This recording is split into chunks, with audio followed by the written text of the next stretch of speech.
Welcome to the StoryADay podcast. This is Julie Duffy, encouraging you to be a writer today, not someday. Good morning, good evening, good afternoon. This is Julie from the StoryADay podcast coming to you right before StoryADay May. The podcast got a little excited this week and demanded to come out early, so this isn't coming out on Saturday, it's coming out right before StoryADay May starts. My guest today is Lynn Harris, who writes personal essays, short stories, flash non-fiction and novels from her desk in sunny Phoenix, Arizona. She's the author of the fabulous Writing and Selling Short Stories and Personal Essays, the essential guide to getting your work published. And it really is. It's the essential modern guide to getting your work published. And if you don't have a copy on your desk already, you should have. She's a frequent speaker at literary events around the country. Her work has been published in places like the Literary Review, the 34th Parallel, Pithead Chapel, the Sunlight Press, Literary Mama, Sassy and Cahoots, and many other journals. You can find her at windylynharris.com, and you can also find her on an earlier episode of the StoryADay podcast. But a little known secret about Lynn Harris is that she is a repeat participant in StoryADay May, and so you're going to hear us talking about that. Wendy is going to give you some amazing tips today for ways to write flash fiction.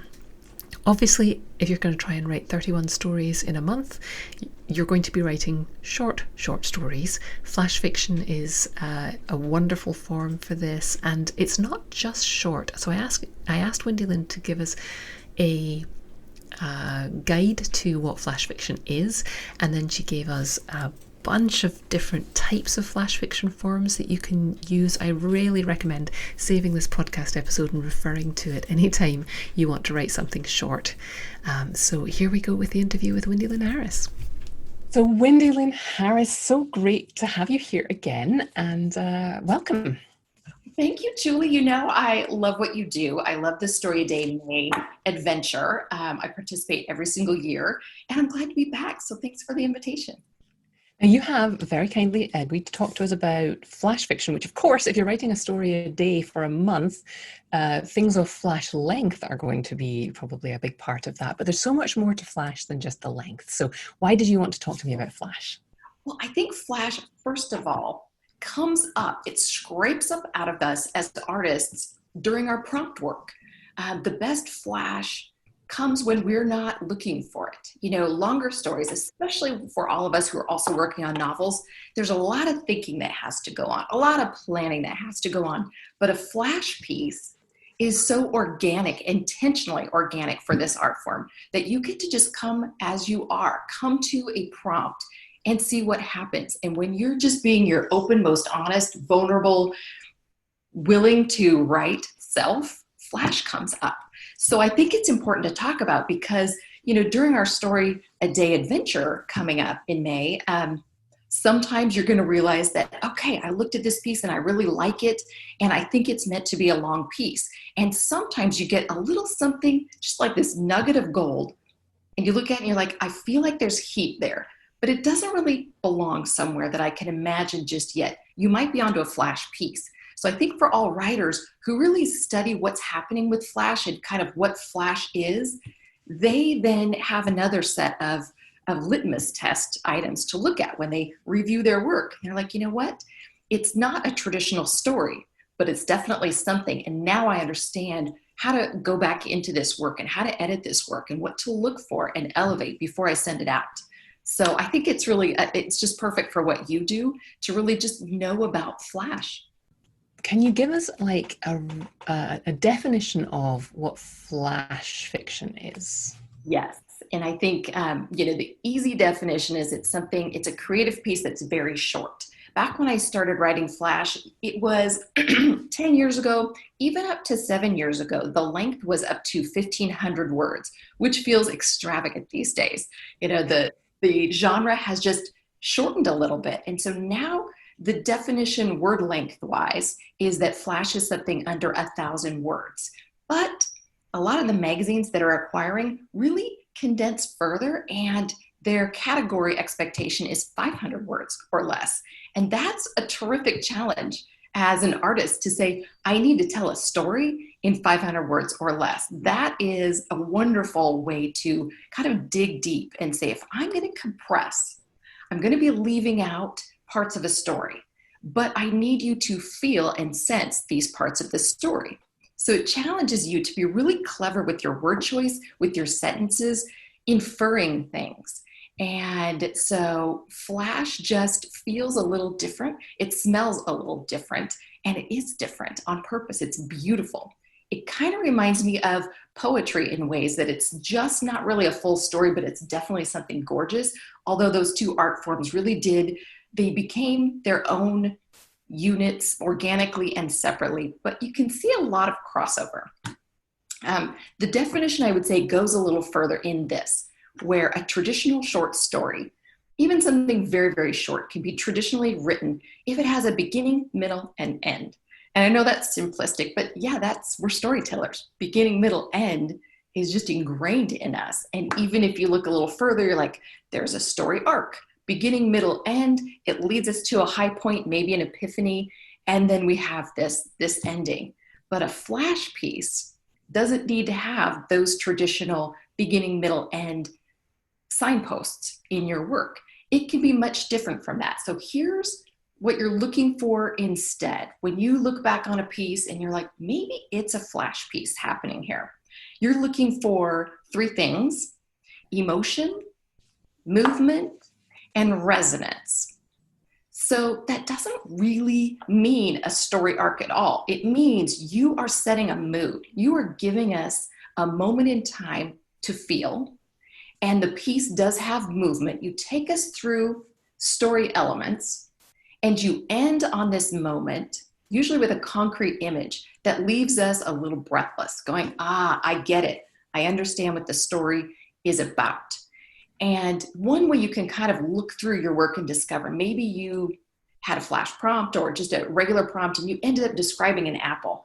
And when you look back on it, you're like, wow, that was beautiful description. I feel like I was getting to something. But as an artist, maybe you were just describing an apple that's going to be part of a bigger orchard, that's going to have, some animals and birds are going to be maybe your characters. You can kind of feel it.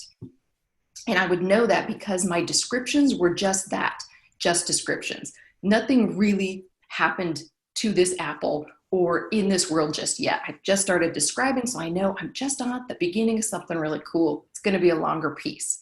But if I look at my work and I see that I've written about this apple and I've inferred some things and I've talked about the teeth mark that are in that apple, and I have then showed maybe a bigger setting piece and I've given some specifics, maybe by the end of a flash piece, I realized that this apple has been poisoned and it's next to a dead body.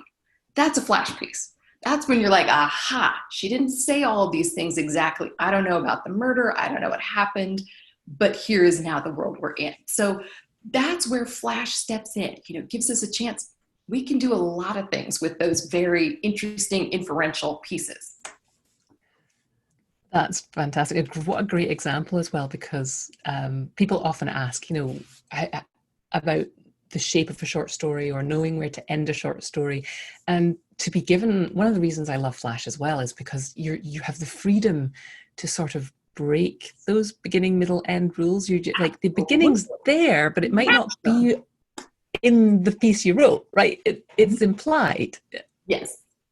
Yeah. And also, there is, we talk about cadence and pacing and different things that happen. Flash tends to be, it has such immediacy that it's almost like a news feed. You are being handed all of this information. That's another way to kind of see what, if you've written something, it is starting to smell like a flash piece. Look for that immediacy.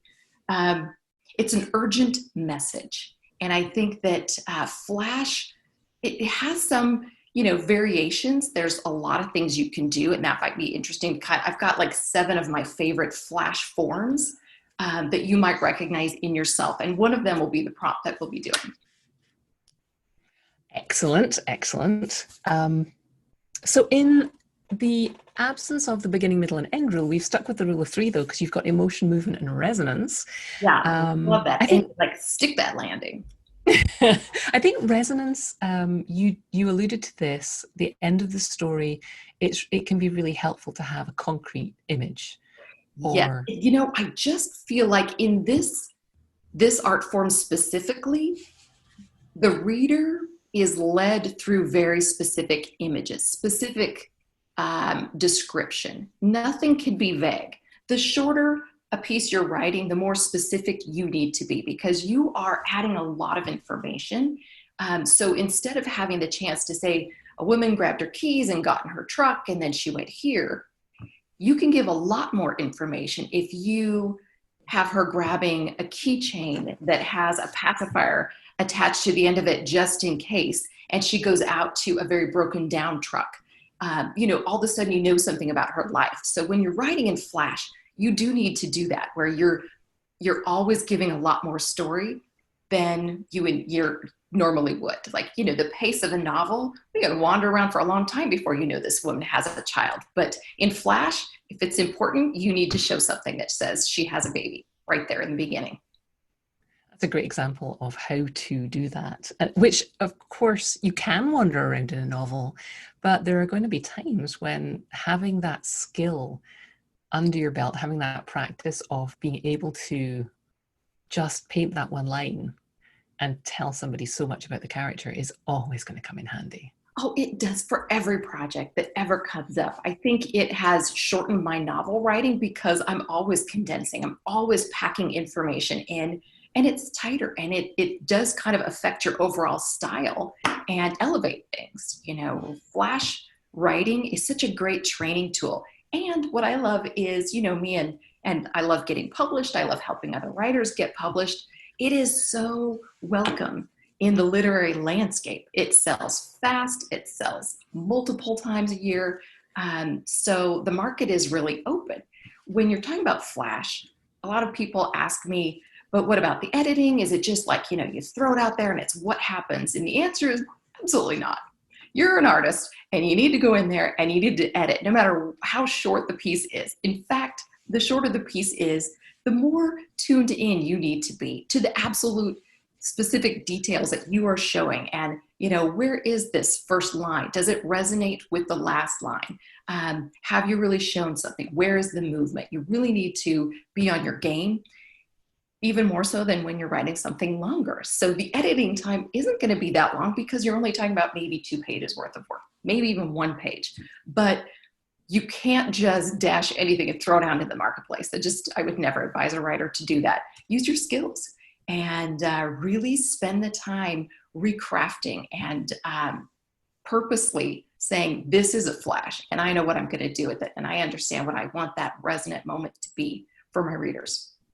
That's interesting because I have found that since I've been doing, StoryADay for 10 years, it occurred to me that it would be easier to tell the same story for a, longer time. And I've started writing novels. But the idea of editing novels, I always found kind of overwhelming. I know a lot of people do, but editing something like a short story or a flash fiction, you get so much satisfaction out of it. And it's so not, I think, overwhelming that I've actually learned to appreciate and look forward to revising by working on revising short fiction. Oh, I think I agree. I think that's a great result of working in shorts is, you understand, like, here's what I'm tackling first. It's the big stuff and then the littler stuff and then the smaller stuff. The one thing that I am not enjoying with novel work versus the shorts is the time period between when you have the dirty draft that just doesn't sound very good until you get to the polished draft. There's so much more time in a novel before you really get to see the beauty. Where with our shorts, we get there this month, maybe, certainly this spring. But with the novel, it might be ugly until next year. And sometimes it's really hard. So I love coming back to our short pieces, especially Flash, and being able to feel that success moment again a little bit faster. I really do crave that once in a while. I'm like, am I ever going to get this project done? And then you come back to Flash and you're like, yes, that's what I like, this rush. And then I do get to finish my editing and I do get to send it out and feel good about it. So yeah, we need those little victories and that moment of finishing. A lot of victories. We get a lot of victories in StoryADay, May. Yes, I'm so looking forward to it. I think it's just such a great program to have every year, Julie. I'm just glad you do this. Oh, thank you. Could you maybe tell us a little bit more about that sense of movement in a flash fiction story? Because it is important because here's, it has to be story. So it has to go beyond description, and that's where movement comes in. So movement, if you were to compare it to something like our short stories or our novel work, you kind of have that narrative arc happening.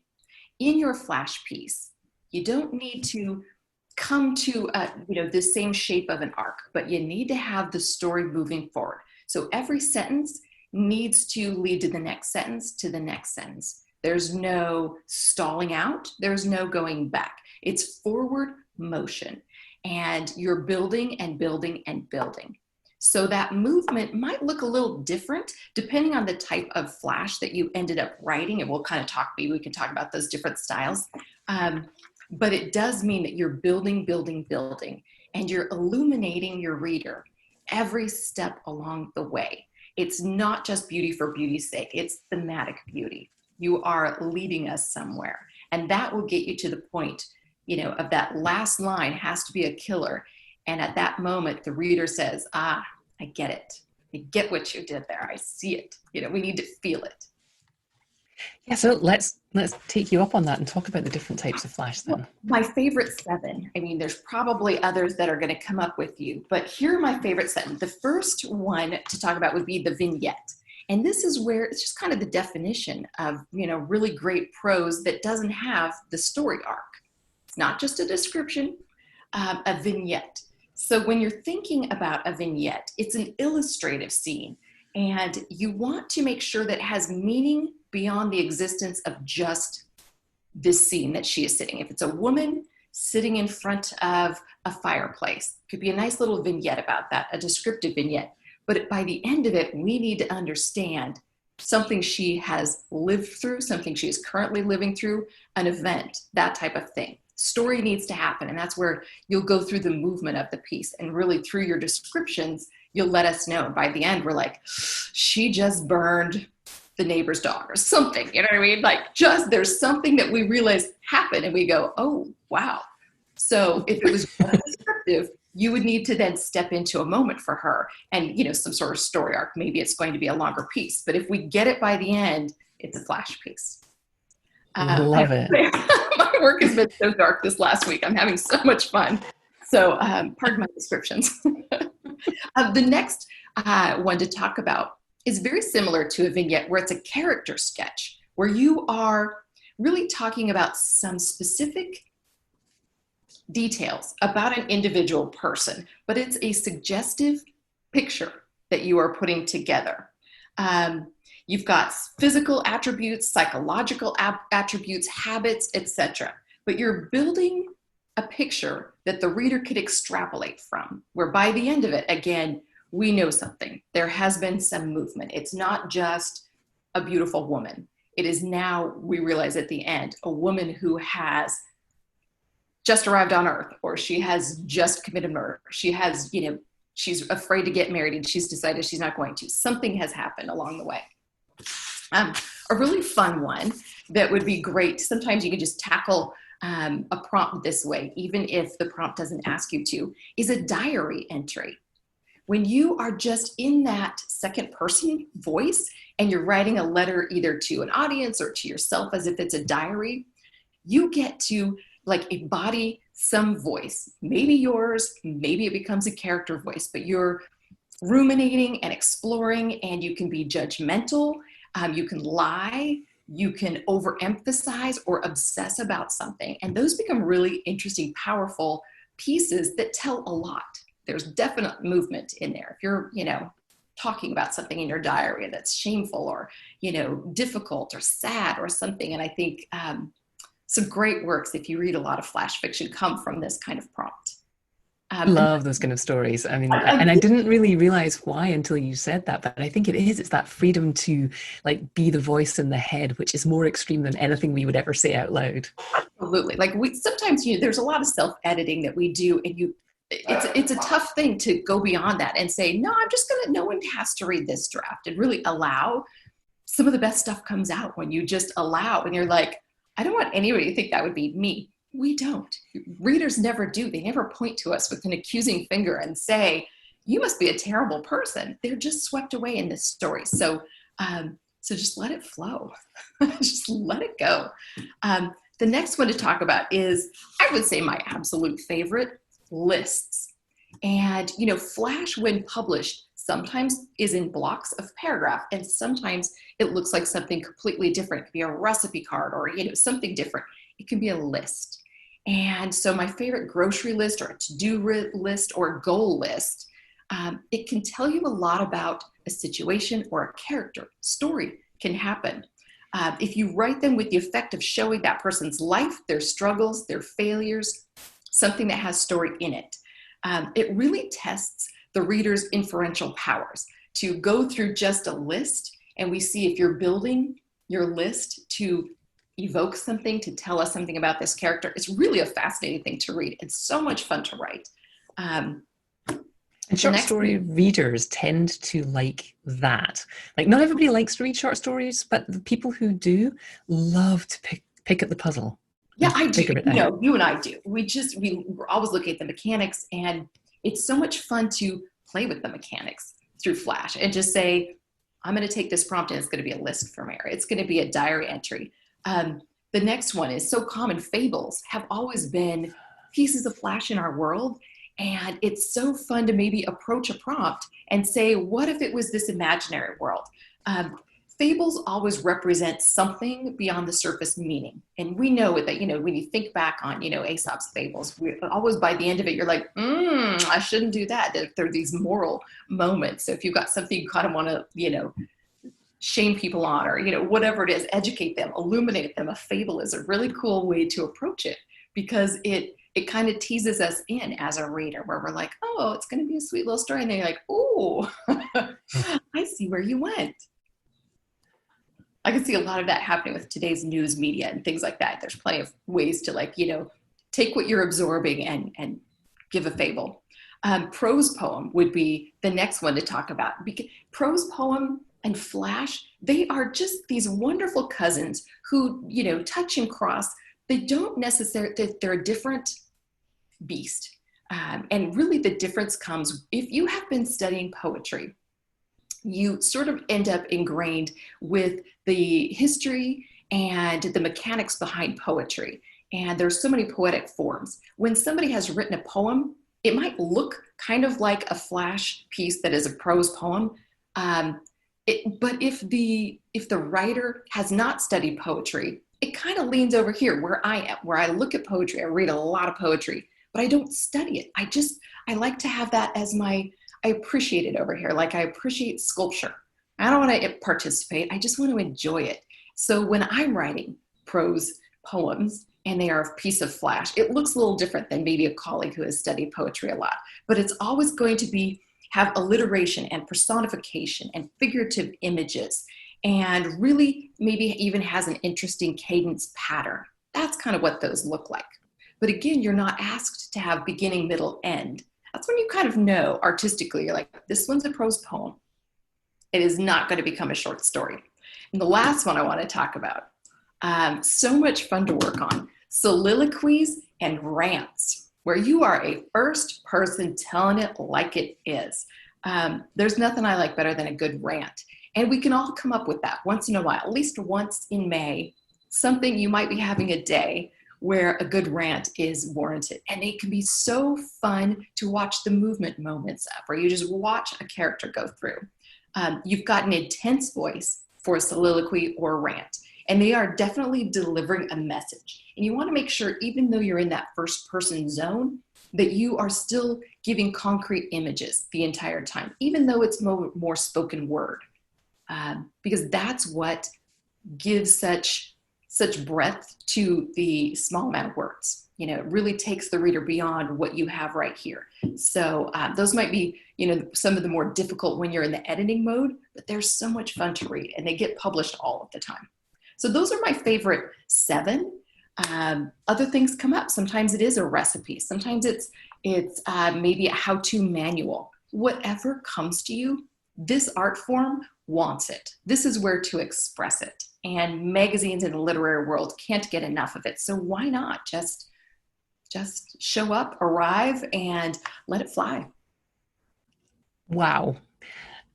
First of all, thank you for the insider tips on the publishing world, because I know, that's what your book's all about. It was about writing and selling the short story. I try not to pressure writers, because publishing is just one of the parts of what we do, and yet it's so open to us. Why wouldn't you want to play? Well, that's I don't want people to worry about publishing, but hearing that there's an area where they're actually looking for your work and how to do it is so helpful. So thank you for that. And also, I think everybody should just pause this and rewind and go through that last section and make some notes, because there's so much gold in there. So much fun. I was never sure what the definition of a prose poem was, how it differed from... Really, I think it depends on the artist and your training and your background. It's just almost one of those things where we go to market. You could call it a poem. You could call it a flash piece.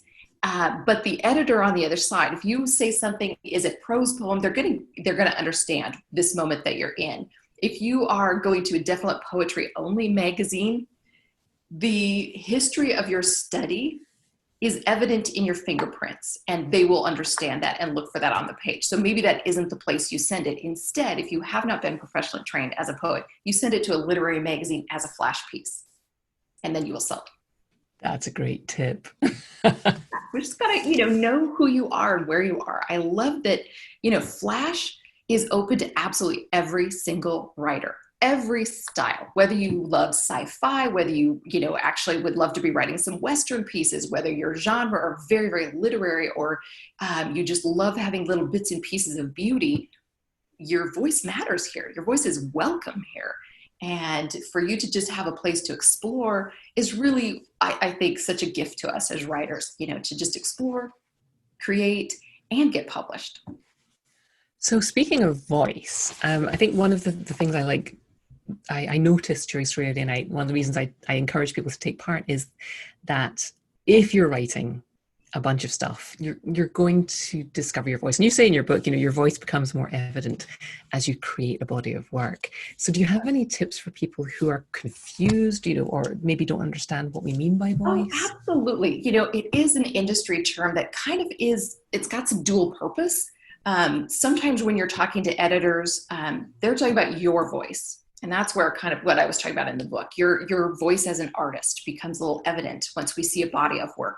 But sometimes when you're talking to an editor, they're talking about the voice of your character. Those are two separate things, and you want them to be separate. Anytime you want to go into a character's head, you're giving them diction and this vernacular and this history behind what they say and reasons for saying what they're saying. They have an agenda. They're trying to move a conversation along. All of that, yes, is voice, but it's a character's voice. So when we're talking about you as the artist, we're talking about this sort of fingerprint that's just in your DNA. And the way to access your voice is to step out of the way and not really affect your voice by anything. You want to be well-read. You want to be studying as much as you can, experimenting in writing. And all of the times when you're really just being yourself on the page, this authenticity comes through, and there's nobody else who is going to have the same diction and cadence and syntax as you when it comes right down to it. So for you to just allow that to happen naturally and not try to affect it is the best plan.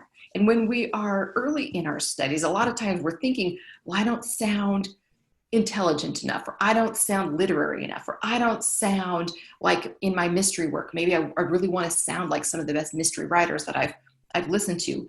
And so it's good to just study what other people are doing, but you can only access who you really are. Your voice is unique.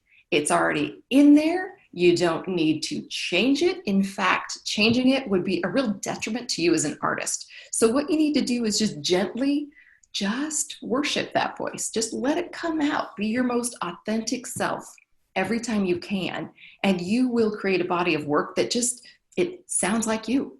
When all is said and done, I look back at all of the body of work I've created, and there are some different genres I've played in, some different things, but I know it's me. My critique partners would know exactly whose work that is. And that's when you're like, okay, I got to honor my voice today. It's not somebody else's voice. It's just the most authentic me.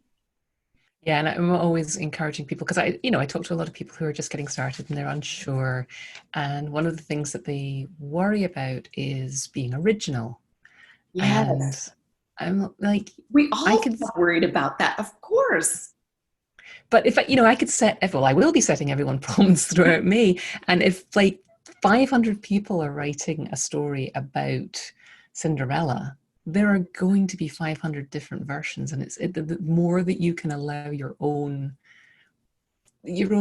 quirkiness, your own weirdness to come out. Embrace the odd, I say. Yeah, I completely agree. We all, I think, worry about being an original and standing out. And sometimes those are two separate things. Being original just means that there's nobody who's more original than you when you're just being you. No one else is going to get there. No one else can be that. They can't even copy you if they tried. So I think that standing out is a whole different conversation, that I think that has a little bit more to do with the business side and the publishing side of writing. And we don't have control over all of that. We really don't, so sometimes it's when you enter and what project you enter with. And because we can't control that, I say, doesn't really matter. We've got to come to the page and do our work and try to have some joy in this, and just allow that really genuine person that you are to show up in your works. That's who is going to interest us as a reader. We've already got books by somebody else. We already have short stories by somebody else and flash by somebody else. I want to read what you have. That's going to excite me. That's going to be different than anything I've ever seen. Standing ovation. I absolutely couldn't have put it better myself. So I think we were talking before I hit record here about this weird time that we're living in. Isn't it? Mm-hmm. Yeah. And I think we've both had the same experience ourselves and among our writer friends, that the first few weeks of this were just sort of deer in the headlights. And then there were a couple of weeks of, I want to get back to writing, but I can't really access all of my feelings all at once. Mm-hmm. And so I think for a lot of people, StoryADay May is going to come along at a good time, because they're itching to get back to their writing. And it's a promise of being able to work on short pieces. But a lot of the people who are experiencing this and seeing StoryADay as a way back in, mm-hmm. aren't necessarily natural short story writers. Mm-hmm. There's a lot of novelists in the community who just want a little something, Yeah. So do you have advice for people who are used to going long about focusing in and turning out short things? I have somebody in the group who is a natural novelist, and she set herself the challenge last week of writing a short story, and she got it done in a week, but it was 10,000 words, and she was laughing because she's like, yeah, I know. There are not many magazines who want a 10,000 word story. There's some. She should cut that down below 6,000. That's usually my cutoff for like a sellable story. Yeah, she was planning on it. She was planning on doing that. But like some people, it just naturally it comes out long. And I know there are I know you've got some tips. I'm sure you've got some tips for people on how to keep it down to pacing. When we are, as an artist in fiction who likes, I like flash writing, I like short story writing, and I also like novel writing. But I know that my headspace, pacing wise, needs to be a little different. And when we're in novels, we're talking about chapters rather than short stories. And it does a disservice to assume that those are two very, very similar things, because a chapter has a lot of, he's doing a lot of work in an overall body of work. You've got to set a new goal, set a new hurdle, talk about some things that happened before, talk about some things that are coming over here, and end with a way that a reader wants to turn the page. That's creatively a different job than a short story, where the whole thing is going to happen right now. So my first piece of advice would be to just come at this as if I want to write one bubble that maybe turns into something bigger later. When you're a novelist, a lot of ideas, you can start to see the bigger spark in them and say, wait a minute, what if this was over here? And then I've got this other idea, and you start to patchwork things together. I love that magic. But for the prompts, it's so good for us just, in a way to open us and access some new things, to just come without some preconceived ideas. I'm just going to write one little bubble, and to sort of pretend like that's the only bubble I get can be really freeing creatively, where it's not going to have to lead to 7 more very long chapters. No, it doesn't. I'm going to wrap this up right now. It's really exciting, I think. And then it's also freeing. You're not going to have to crochet an entire Afghan today. You are just working on one granny square, and that's all they get. It's a coaster. That's it. And so, just thinking about the pacing and the job of a chapter is quite different than a short story. So those two things, I think, just reset the mental, like, wait, I get to just have this one moment. And maybe it's just going to be a way to explore a character that I think might fit into the next novel. But he can have his own bubble. He can live right here in this world, and then I can use this idea somewhere else later and tweak it.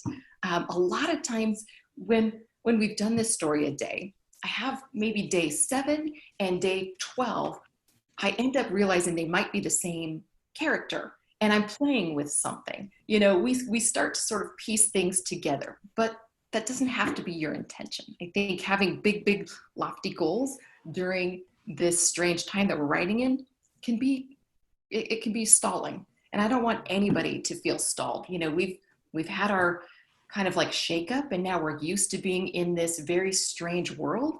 And it's okay to come every day in May and just allow and spend some time on your own creativity. It doesn't have to lead to anything special, but a lot of them probably are. That's how it goes. We always end up with just a really good handful of stories that we're proud of and pieces that we can see. And maybe this year it will be even more for you. If you look and see some of these are coming up as flash pieces. Maybe there's something here that I can do in a very short form. And that's really fun. So that's interesting. As somebody who has done the challenge many times, do you have, well, that's one tip that you have for people, like sometimes you realize you're writing about the same character, or maybe you're writing in the same world, like what other ways can people, what are the other discoveries have you made during the challenge that might make it seem a little less intimidating to people, or, Yes. I think one of the fun things to do is not only experiment in trying to see what happens organically when prompted. I think that's exciting as an artist to just say, what am I not thinking about? Because the words on the page will reveal what you were thinking about. But voice comes up for me, Julie, every single time. You start to see, after 30 days, you do see your voice on the page in all kinds of different iterations. One day you're angry and you've written this beautiful rant, and one day you're describing some beauty that you just happen to finally see outside, and one day you're sad because you never did get to say goodbye to this person. We don't have traditional funerals anymore. I know so many writers who are looking at that. I just find it such a strange moment we never thought we would live through. So whatever you're experiencing, you're going to be able to look back on these days and say, wait a minute, I can see my voice here.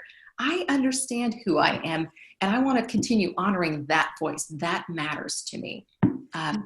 Another connection that I have made over the years, when you do these in a row, I am so much more like limber and willing and able in June to get work done. And I think that helps when I'm doing some of my longer projects too, because, I'm not intimidated. If I've written every single day for a month, which is not how the rest of the year actually looks for me, I'm in the game, man. I'm hungry for it in the morning. And it really does, June, July, things just happen.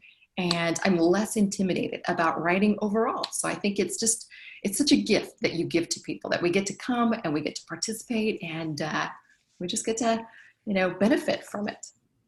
That's perfect. And it makes me really happy to hear that, because that is, that's really the intention, is just to get that warm up, get that, like, I find that when I'm going through the month, the first couple of days can be tough, but once you kind of just get in that groove, it's not a question of whether you're going to write tomorrow. It's I have to write tomorrow. You just start finding ideas and stories everywhere. I really do appreciate the way that you give the prompts once a day, and that there is not some pressure behind it. That just if you miss a day, or if you really didn't feel like proud of what you wrote that day, it's not the point. The point is to show up. We're writers. This is a community of people. We're all struggling through it right now. And, there might be writers who are beginning May who are still in the very shaken up stage, who are just not settled in and feel like, I don't know if I even can give my time to writing just yet. Julie and I, we were talking, and I said I was afraid to get into my work because I might miss something important happening in my family or on the news. It's just such a distraction in the world right now. But it's okay. You can come and you can set your timer and give yourself this moment and get in the groove. And what we are creating right now it's history. This is this historical moment we're living through, and what we're feeling and writing right now matters. We can look back and say, this is what came out of me during this moment. And maybe it has to do with this virus and this, change that we're all feeling in our families and our houses and not going anywhere. And maybe it doesn't, but it's going to be affected by what's happening around us. I just can't wait to look back and see what we were writing now. Yeah. And I'm, I have a history degree, so I'm like, yes, please all write that, not even if you never publish anything, even if none of it, looks like anything you've ever written before or after, this is going to be a really interesting year to do this challenge. Absolutely. Absolutely. I think this is a year for writers to just listen and absorb the world and write what organically comes. Yeah, don't try and suppress, like if you might not want to write about what's coming up for you that day, but I think it's really important just to let it come out and not try and force it. I agree. That is the authentic writer life. Just allow it. So I want to talk a little bit about your book because it has been such a great resource for so many people. So it's Writing and Selling Short Stories and Personal Essays, the essential guide to getting your work published. And it's from Writer's Digest Books, and came out a couple of years ago. And it was just so needed. There was, I'm holding up my copy for the window to see here. It's just covered in sticky notes. I just wanted this information. Well, the project, everything that was out there before this book was either on a website that somebody had thrown up, or it was just decades out of date. And so you have the only previous book I could find about this didn't even have electronic submissions. Like nobody had to email when it was written. So this book the first part is about writing short stories. You talk about flashing here. You talk about all these things we've been talking about and more. And then in the second half, you take us through the nuts and bolts of submitting. And that's not something I want people to, really worry about during May, but there's a lot of year and there's a lot of future out there when they can be thinking about it. So there's just really great information in here. But one of the things I liked in particular, which resonated with me, is when you talk about finding markets, which can be intimidating. You'd think you encourage us to think about our goals and define our goals. Like, why are you submitting your story or your essay to magazines? And I love that. I love people defining their own version of success. So why do you think that is important? I think it's incredibly important because it gives us a chance to reach for something. One of the hardest things to do is press that send button and push our work out to the world, especially the first time. We worry about rejection. We worry about our quality. We worry about this person on the other end of the desk. We don't know what they want from us or if they even are going to be kind to us. And so there's a lot of fear there. But if you have a goal and you've said to yourself, I want to get published in 2020, then you need to make it happen. You need to polish your stories. You need to figure out who's looking for work like yours, and you need to press the send button. So I think putting a goal out there, it just matters. It especially helps if you tell a colleague that goal. Tell a friend, a fellow writer, and say, I'm going to get published in 2020. And you can both make it happen. Absolutely. I really like that, May is a very creative time here. We're all going to be doing these prompts, and there's going to be reflection time. There's plenty of time left to revise and submit and get published by the end of the year. With Flash, sometimes it can sell very quickly, and some pieces languish a little bit longer. one of the things you can do also is think about your long-term goals. If you are a writer who says, you know what, I'd love to publish a novel someday, but I'm going to be working on shorts, I'm going to be thinking about shorts. Selling in the literary market with your short creative pieces really does open a path. It gives you something on your CV that agents think is important, that publishers think is important, and it can be a real great career path. So if you're feeling like, wait, I want to be over here, this might be a great stepping stone, then that goal feels even more urgent. Then you're thinking, of course I'm going to submit my work. Eventually I'm going to have to submit this novel. And so I want to have something great to have happen before then. And shorts can really support a career even after you've sold a book. You can have them, helping you find a new audience. You can be playing with new ideas all of the time. All of these things can happen. But for writers who are thinking that far ahead, where I maybe want to have a literary agent for this novel that I've got going on, it might be smart to really think about the magazines specifically and make sure they're in the arena that agents are reading. And two of the places I go to when I'm working with writers who say, you know what, I really want to get a top agent. Where are they reading? What are they looking at? The first is the Pushcart. The Pushcart Prize happens every year to multiple writers. And what happens is literary magazines have the opportunity to submit up to 3 stories, usually per category. It would be flash fiction and creative nonfiction and short story and poem, sorry. So they've got all of these categories. They can submit on your behalf, and they will. You're really not included in that. They'll let you know if you have been nominated. And many, many, many stories are chosen. The book that comes out at the end of the year, every single year, is about 2 inches thick, full of stories. And so what I advise would be to just grab a copy at your library or, buy your own copy and take a look at what magazines are being noticed in the Pushcart. It means that those magazines are promoting their writers. They are finding the best work, but they're also showcasing themselves. They're saying, hey, we want to be noticed as a magazine. We want you to know that we've found these amazing writers. They're submitting to the Pushcart Prize, which allows you to be part of that whole fun. And agents are going to recognize the names of those magazines. So that's a great way, if you're thinking, I want to be in that world, to be in the conversation part of the world. There's thousands of literary magazines, and not all of them are part of that world. Another great place to go would be the AWP website. It's awp.org, and the organization is a nonprofit called the Association of Writing Programs and Partners? Programs? Okay, don't quote me on the last part, but these programs, yeah. Yes, it's about the world of literary shorts and small presses. So every year they have a terrific conference that happens, and about 800 literary magazines show up. It's everybody from the Paris Review to the Sun to name a magazine that you want to be in that you've probably heard of. They're probably showing up there, and you can go and meet those editors and talk about what they're looking for. Or it's really fun to go talk to people who've published you before. You'd be shocked. They do recognize your voice, and they're happy to see you. It's so flattering. You're like, oh, haha, that is me. It's really, really fun. But to take a look on the website for AWP, take a look at those 800 magazines that are showing up. Those, again, are magazines who are trying to be known, who are promoting their writers, who are trying to stay in the conversation. So if that shows up on your CV, a literary agent is going to be nodding, going, oh, I've heard of Grant. I've heard of this place. I see that she is qualified in maybe some other ways that I didn't know about. So goals matter.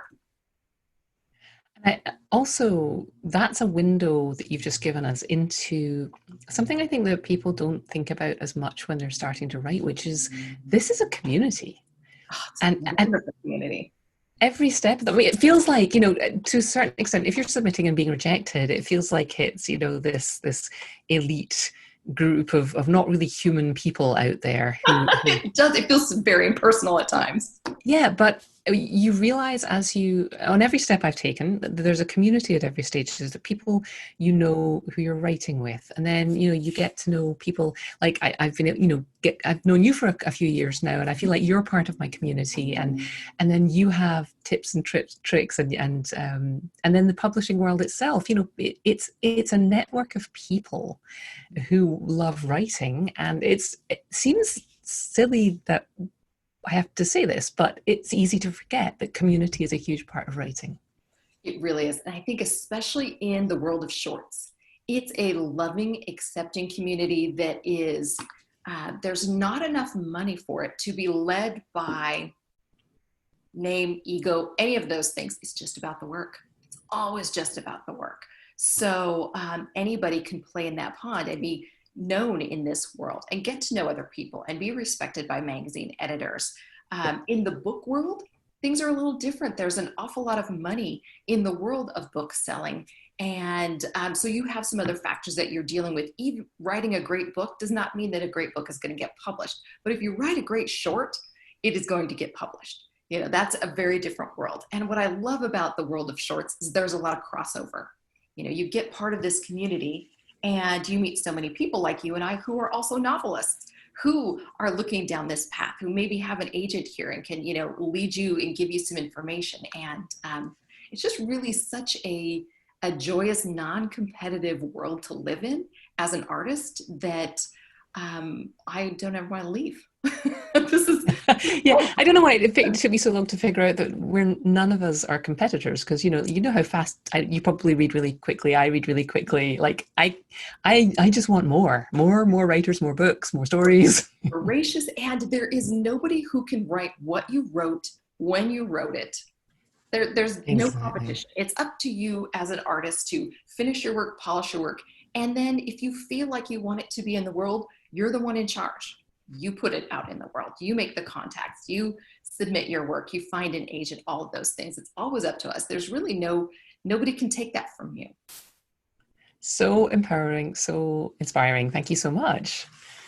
And tell me a little bit about what you're working on next. Well, I've got a couple of short stories out. My agent is doing some submissions on my behalf for some longer short stories. It's the first time we're doing that together. And she had this hilarious thing to say. She said, Wendy, I'm pretty sure getting any word back from literary magazines is longer than it takes me to get word back on an entire novel from a publishing editor. And she's right.